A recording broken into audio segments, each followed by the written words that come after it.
Okay, a very good morning to all of you. In this lecture, we are going to understand preface to the lucky chance. We have already understood that the lucky chance was a very famous play by the neoclassical writer, dramatist, and critic Apra Ben. Now, we understood the background of the play. We came to know that the play was highly acknowledged and highly appreciated by the audience. However, the critics found Apraben's works lewd means crude and not so good as such, immoral. Means critics attacked her works and even they rejected her works because they found these works lewd and immoral. So this preface means introduction. Now focus on the introduction, in pronunciation of the word. It is not preface, it is preface. You must be knowing something about William Wordsworth's preface to lyrical ballads. Likewise, Apra Ben had written a preface to her play, to her drama, The Lucky Chance. Preface means an introduction. And in this preface, Apra Ben opposes disapprovals of her comedy. The Lucky Chance was a very famous comedy written by Apra Ben, and many of the critics disapproved. To disapprove means to reject, to not to approve. So these disapprovals were disapproved or rather opposed by Apra Ben. Apra Ben thought that these approvals itself show the success of her play. We think, no, when people criticize us, then we think that something good has taken place. Many of the political leaders, they claim this. When there is a criticism on them, it means that everything is going well. Criticism comes only when people can't digest the success. Similarly, Apra Ben thought that critics have started rejecting her plays because of the success of her play. These disapprovals are owing to the grand success of her play. Ben says that the disapprovals that are thrown upon her play, The Lucky Chance, and even other works, is old. And this criticism is not suitable to ladies. That doesn't fit on ladies. She thinks from a feministic perspective, from a woman's point of view. I told you in my previous lecture, that she was the first professional writer in English who wrote for earning money. Okay, who made her writing for livelihood. She earned her livelihood by writing. She made it a profession. So Apra Ben attacks the injustice of those works of poetry that indecently dealt with the subject of women. Yes, he is talking about the works of other poets, other dramatists, which talked about women indecently, without following any dissent.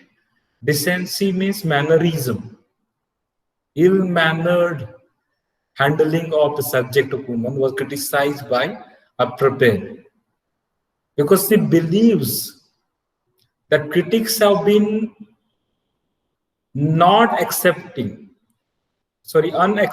can say, towards her because of her gender. They criticize her not because of her plays. They criticize her because she is a woman. She is criticized for being a woman because of her gender. And you know, that was a male-dominated society during the 17th century. Later, women in England got the right to vote and all in the latter stage during the 19th century. But earlier, women were not allowed to watch, to go to public places and all. Now that is not the case in England, but recently I saw one interview of the lady from a royal family, the princess who is the wife of British prince. She told how badly he was treated by the royal family, by the queen and other members of the royal family. This can happen even in today's society, in 21st century. But you can imagine the situation of 17th century, 400 years back. What must be the scenario? And she dared to write in those days, and therefore she thinks that critics are not ready to accept her as a writer, good writer, because of her gender. So she defies critics. She answers back. She rejects the disapprovals of the critics. Defying these critics, she says, I quote, I make a challenge to my person of common sense and reason. I make a challenge to any person of common sense and reason to read any of my comedies and compare them with others of this age. And if they find one word that can offend the chaste ear, she will submit to the criticism. So this is her challenge to the critics. What she says, I make a challenge to any person of common sense and reason. Anyone who has got common sense and reason. Reason means the thinking ability. She challenges any such person who has some common sense and who has got some thinking ability to read her any comedy, to read any of her comedies, and then compare them with others of her age. And if they find one word that can offend the chaste ear, means one word that is immoral, that is bad, she will accept the criticism. She will submit, means she will surrender. She will accept that she is not a good writer. Her writing is immoral. Okay, this is her challenge. She further claims that there have been works with indecency.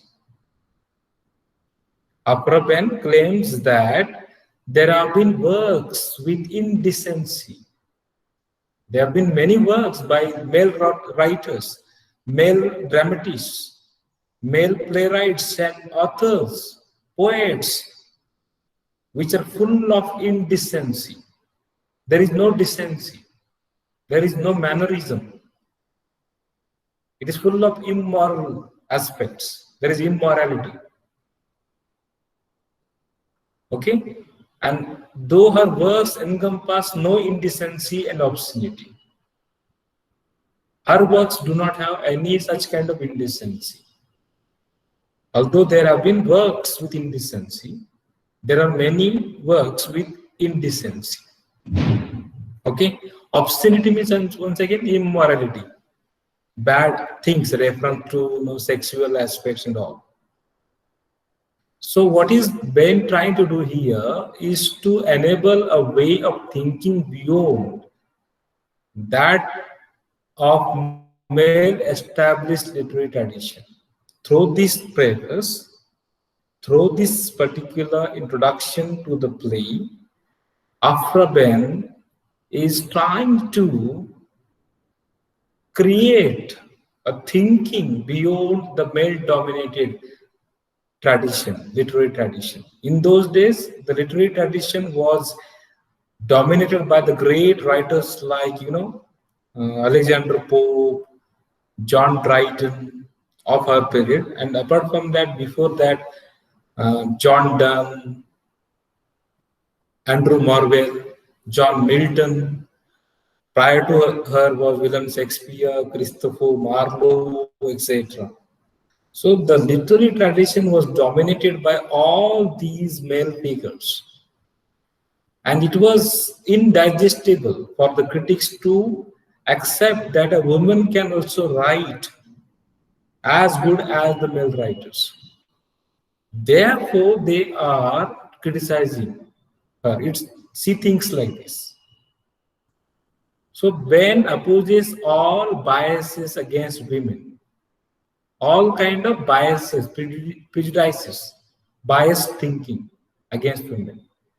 And she denies that women are devoid of common sense and reason. Now, even in today's society, we believe that women do not have common sense and reason. In Marathi, you must have heard many people saying, "Baikanचं काय ऐकायचं असतं? बायकांना कुठे डोकं असतं?" She rejects this particular criticism, this particular perception of the society. It is male-dominated society. She goes against this thinking. She does not accept this. Okay. We shall talk about the other aspects in the next part of our discussion. In this part, we talked about her answer to the critics, how she tries to explain the fact that her works are as good as her male contemporaries, the writers of her period, and even in her works are suitable to the literary tradition. She tried to establish this fact.